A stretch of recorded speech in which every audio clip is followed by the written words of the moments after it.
Policy बाजार के stock को भी देखिएगा एक बार प्रदीप। पॉलिसी बाजार में अगर हम फ्यूचर साइड पे देखें तो लॉन्ग बिल्डअप देखने को मिल रहा है। 2% addition in open interest, the stock is holding up, 3% का इजाफा है। तो पॉलिसी बाजार 1858 के आसपास कामकाज कर रहा है। इसमें क्या करेंगे? देखिए, पीवी फिनटेक चार्टिकल पैटर्न तो बहुत बढ़िया लग रहा है। एंड अभी करेंट जोन से मुझे लग रहा है कि 1940 तक का टारगेट आपको आते हुए दिखाई देंगे। हम्म। बट 114 के आसपास का पी मल्टीपल पे चल रहा है पीवी फिनटेक, वो भी एक कंसर्न है मेरे लिए।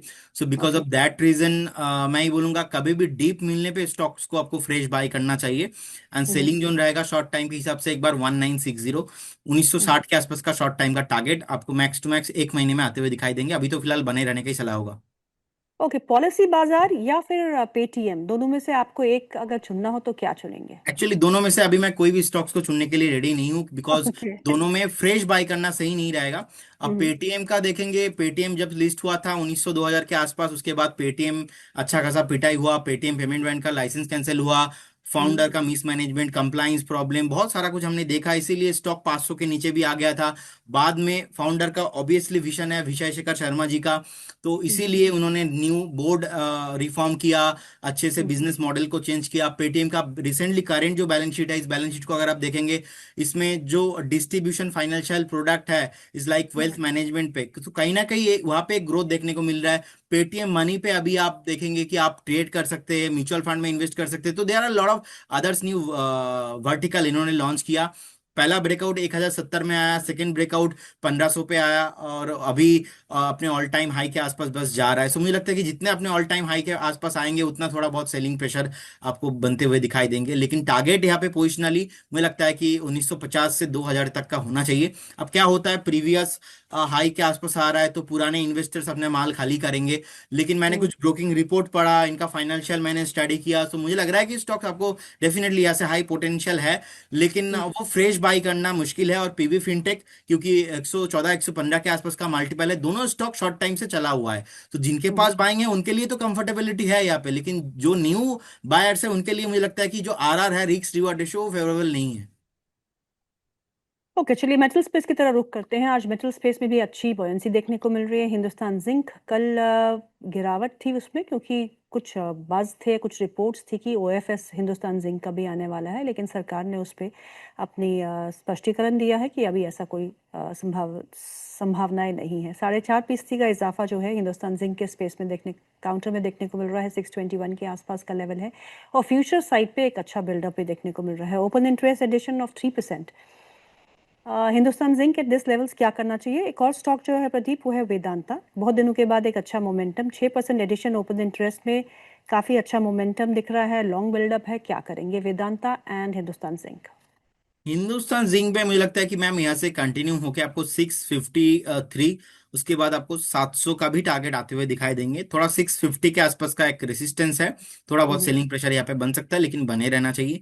हम्म। वेदांता एक परफेक्ट बाइंग कैंडिडेट है। हम्म। इनफैक्ट वेदांता हमने देखा डीमर्जर के बाद 360 के आसपास का टॉप बनाने के बाद लगातार नीचे 245 4950 के आसपास का अच्छा बेस बनाया।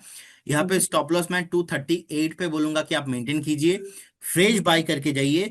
पहला टारगेट यहाँ पे आपको 305, सेकंड टारगेट आपको 340 तक का टारगेट अगेन आपको आते हुए दिखाई देंगे। टाइम 6 से 8 महीने का रखिए, बहुत बढ़िया हम्म। वैल्यू जोन पे है, फ्रेश बाय करके चलना चाहिए। हम्म। अदानी ग्रुप की अगर हम बात करें तो कहीं ना कहीं स्टॉक्स जो है दे आर लाइंग लो। हालांकि स्टॉक स्पेसिफिक एक्टिविटी जो है वो हमको पूरे बाजार में देखने को मिल रही है, पर this group has been lying low for some time. Adani group के स्टॉक्स में कोई ऐसा स्टॉक जो आपको लगता है कि कंसोलिडेशन के बाद अच्छा प्रदर्शन करना चाहिए? अब देखिए, अदानी पावर मुझे अभी भी अट्रैक्टिव लग रहा है, एंड ये स्टॉक्स हमने 145 150 से रिकमेंड किया। स्टॉक अभी रिसेंटली अपने ऑल टाइम हाई के आसपास से थोड़ा बहुत कंसोलिडेशन दिखा रहा है, लेकिन अभी भी सेलिंग प्रेशर खत्म नहीं हुआ है। अगर यही हम्म। बात कंसोलिडेशन में बाय करना चाहिए, ये स्टॉक्स आपको 185 से 90, 180 से 90 ओवरऑल कभी भी इस जोन में मिले, तो आप अदानी पावर डेफिनेटली आपके पोर्टफोलियो में ऐड करके फ्रेश बाय करके विद स्टॉप लॉस ऑफ 160 के आसपास का मेंटेन करके अगेन ऑल टाइम हाई आप चेस करके जा सकते हैं। लेकिन बाइंग क्या, this is the not right time, और थोड़ा हम्म। टाइम का डिस्टेंस के साथ प्राइस करेक्शन यहाँ पे चाहिए होगा, इसलिए थोड़ा इंतजार आपको करके चलना चाहिए। प्रदीप, सवाल भी आया है। जब आप आते हैं तो सवाल जरूर आते हैं। पार्थ पटेल का सवाल है, वो एसबीएफसी फाइनेंस आपसे पूछ रहे हैं, और वेदांता वेदांता पे हम बात कर चुके हैं। अब एसबीएफसी फाइनेंस जो है, उस पे आपकी क्या राय होगी? 108 पे लिया। देखिए, एच बी एफ सी है 97 98 के आसपास, एंड अभी एक कंसोलिडेशन रेंज के अंदर फंसा हुआ है। तो जब तक स्टॉक रिसेंट अपने जो ऑल टाइम हाई था 120 एंड वो इसके ऊपर सस्टेन नहीं करता है, यहाँ पे बाई नहीं करना चाहिए, क्योंकि यहाँ से देखेंगे तो 22-23% ही है। तो 22-23% के लिए मैं इतना कंफ्यूजिंग स्टॉक को अभी यहाँ पे बाई नहीं करूंगा। और जहाँ पे मुझे डाउन साइड भी लिमिटेड है 83 के आसपास, चार्टिकल पैटर्न ही दिखा रहा है। सो अगर किसी के पास है तो ऐसे स्टॉक्स में 83 के आसपास का आपका एक स्ट्रिक्टली स्टॉप लॉस होना चाहिए। और मेरा साइकोलॉजी ऐसा ही है, अगर इस बाजार में बाई करना है, मैं एक तो अच्छा फंडामेंटल, इससे भी ज्यादा, या तो एक जैसे कि मैंने अभी वेदांता बाई करने के लिए बताया, आपने एक भी स्टॉक पे मैंने बाई नहीं दिया। पेटीएम पे हम्म। भी नहीं दिया, पीबी फिनटेक पे नहीं, वेदांता पे क्यों दिया? Because Vedanta have some potential from the current zone, but SBFC अगर हम देखेंगे फाइनेंस को, करेंट जोन से 20% का पोटेंशियल है, लेकिन यहाँ पे क्लैरिटी कॉन्फिडेंस बहुत कम है because of the chart and the past history. And past history में जाके हम लोगों ने जिस तरीके से चार्टिकल पैटर्न देखा है, मुझे लगता है कि यहाँ पे एक बार अवॉइड ही करने का मैं पसंद करूंगा। विद स्टॉप लॉस ऑफ 83 उछाल में कहीं भी एक बार बेचने का व्यू बनाइए। अगर कमिंग फ्यूचर में मैनेजमेंट का गाइडेंस रिजल्ट अच्छी आती है, तब जाके एक बार डिस्कस करेंगे, लेकिन अभी के लिए अवॉइड करना चाहिए। बहुत सारे सवाल जो है जेएसडब्ल्यू इंफ्रा पे भी आए हैं। वो आपसे पूछते हैं कि जेएसडब्ल्यू इंफ्रा में डिप्स पे ऐड करना चाहिए या नहीं। देखिए, करेंट जोन से भी मैं बाय करने के लिए रेडी हूँ। डिस्क्लेमर डिस्क्लोजर अप्लाई होगा, क्लाइंट को कॉल दिया है, पोर्टफोलियो में हो सकता है, हमारे पोर्टफोलियो में नहीं है। करेंट जोन हम्म। से अगर देखा जाए तो मुझे लगता है कि एक बार 21% से भी ज्यादा एक रैली यहाँ पे पेंडिंग है। अब ये रैली फंडामेंटल ड्रिवन रैली होगा। हम्म। यहाँ पे मुझे क्लैरिटी कॉन्फिडेंस है because of the fundamental things. Already stocks मैं देख पा रहा हूँ चार्ट में 4 बार अटेम्प्ट लिया है 350 के ऊपर क्लोजिंग होने का, लेकिन अनफॉर्चुनेटली नहीं हो पाया।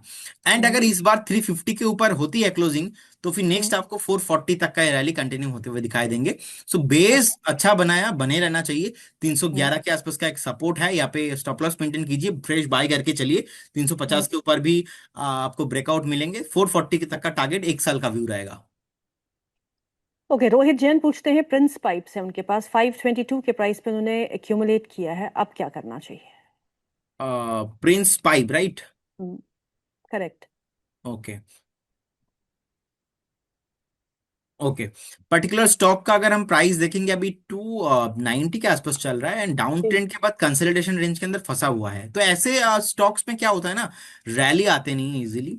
मतलब जो एक सस्टेनेबल रैली होता है, मैं उसकी बात कर रहा हूँ। वो सस्टेनेबल रैली मुझे अभी भी स्टॉक्स में नहीं दिखाई दे रहा है। एक बार पॉसिबल है स्टॉक आपको 319 315 तक दिखे, उस उछाल में आपको बेचने का व्यू बनाइए। अभी तो यहाँ पे कोई लॉन्ग टर्म व्यू नहीं बनेगा, क्योंकि चार्टिकल पैटर्न बहुत पिटा हुआ है। स्टॉक लगातार 880 850 से गिरते गिरते अभी आ गया 290 पे। तो कुछ भी उछाल में मुझे लगता है कि एक बार बेचने का व्यू बनाइए। और 2021 के आसपास का जो टॉप था, 2024 के आसपास का जो टॉप था, वो से बहुत नीचे आ गया है। तो ऐसे स्टॉक्स को मुझे लगता है कि अवॉइड करना बहुत बेटर रहेगा इस टाइम में। हिंदुस्तान कॉपर के स्टॉक को देखते हैं। ओएफएस का दूसरा दिन है, जहां रिटेल पार्टिसिपेशन के लिए आज ये ओएफएस जो है वो खुला हुआ है। और पहले ही हम अगर देखें तो कल दिन में ही 3.5%, 3.5 गुना जो है सब्सक्रिप्शन इसका हो चुका था ओएफएस का। लेकिन आज भी ये स्टॉक जो है अपने आप को होल्ड करते हुए 2.25% का इजाफा है। क्या करना चाहिए स्टॉक में रिटेल इन्वेस्टर को?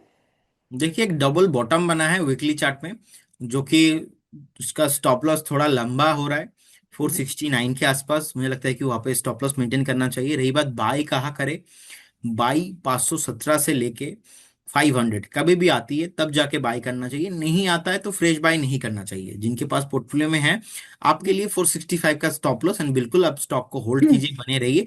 एक रेसिस्टेंस 592 से 598 के लेवल पे है, ये क्रॉस करने पे स्टॉक आपको 750 तक भी आते हुए दिखाई देंगे, और बिल्कुल बने रहना चाहिए। ओके, अगला सवाल जो है वो संचिता का है। वो पूछती है ग्रो के बारे में। आज ग्रो में बड़ी ब्लॉक डील हुई थी, उसके बाद थोड़ा दबाव में भी आ चुका था स्टॉक, लेकिन वो कहते हैं कि आप फ्रेश प्राइम के लिए ग्रो में निवेश कर सकते हैं। देखिए ग्रो में बिल्कुल आप फ्रेश बाइंग के लिए इन्वेस्ट कर सकते हो। 196 197 के आसपास का प्राइस चल रहा है। अगर हम पी देखेंगे 50 के आसपास का पी मल्टीपल पे चल रहा है। मेक श्योर आपके पास 2-3 साल का व्यू हो। 2-3 साल का व्यू में तभी ग्रो या से आपको अच्छा खासा मूव आते हुए दिखाई देंगे। मुझे लगता है कि स्टॉक ऑल टाइम हाई आएगा। ऑल टाइम हाई के बाद आपको स्टॉक 300 भी क्रॉस होते हुए दिखाई देंगे कमिंग कुछ क्वार्टर्स में। तो रिजल्ट के लिए अभी इंतजार करना पड़ेगा। अभी हम्म, मार्केट में भी बुल रन नहीं है। जो हम्म, क्लाइंट है, क्लाइंट एक्विजिशन इस बाजार में थोड़ा कम रहता है इन सारे बिजनेसेस के लिए। जब बुल हम्म, मार्केट रहेगा, क्लाइंट ज्यादा होंगे, इनके ट्रेड ज्यादा होंगे, तो पैट में ज्यादा हीट होगा। पैट में ज्यादा हीट होगा तो स्टॉक में आपको प्राइस में मूव बनते हुए दिखाई देंगे। तो उसके हिसाब से देखा जाए तो मुझे लगता है कि बिल्कुल बाय करके चलना चाहिए। आईपीओ हम्म। हुआ उसके बाद हायर हाई फॉर्मेशन, तो स्टॉप लॉस 172 के आसपास का मेंटेन करना चाहिए।